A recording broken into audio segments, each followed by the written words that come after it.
Usap-usapan online ang mga larawan ng ilang yumaong individual na ginamit ng mga makakaliwang grupo sa mga rally na iniuugnay nila sa umano'y extrajudicial killings. Sa katunayan, marami ng pumalag na kapamilya ng mga idinadamay na mga namayapa, kabilang na ang isang doktor na umalma dahil sa malisyosong paggamit ng larawan ng kanyang yumaong ama. Si Jason Rubrico magbabalita.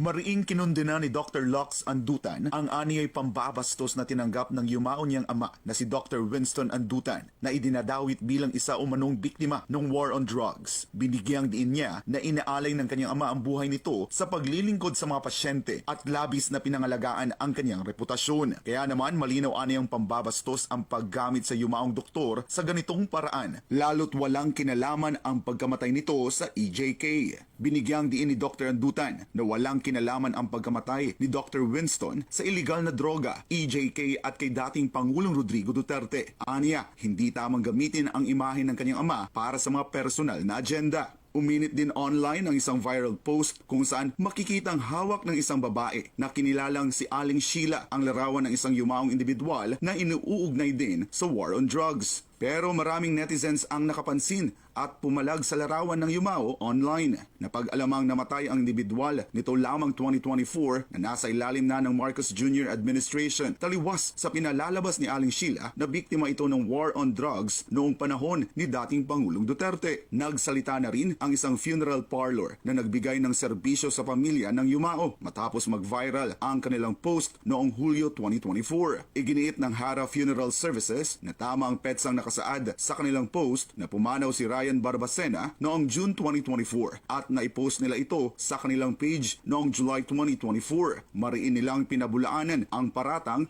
na edited ang nasabing post. Ayon pa sa Hara Funeral Services, namatay si Ryan Barbacena sa isang ospital at naiulat ito sa Caloocan City Police. Tiniyak din ng kumpanya na hindi nila buburahin ang kanilang post maliban na lang kung ito ay i-take down o i-report ng mga tinawag nilang anti-Duterte. Samantala, binatikos din ni Duterte Youth Party List Chairman Ronald Cardema ang Kabataan Party List matapos makita ang larawan ng yumaong si Horacio Athio Castillo III sa isang rally na may kaugnayan sa EJK. Si Athio ay isang law student mula sa University of Santo Tomas o UST na namatay noong 2017 dahil sa hazing. Wala itong kinalaman sa war on drugs. Ayon kay Cardema, patunay lang ito ng pagiging mapanlinlang ng grupo at individual na may koneksyon sa CPP, NPA, NDF. Huwag kayong magpapaniwala dyan. Pag naniwala kayo dyan, sobrang bobo nyo na. Kaya yung magsasalita sila dyan na against sila sa violence, against sila sa pagpatay, napakalaking katarantaduhan yan dahil sila mismo ang teroristang NPA, kaalyado ng teroristang NPA. Kaya huwag po kayong magpapaniwala dyan.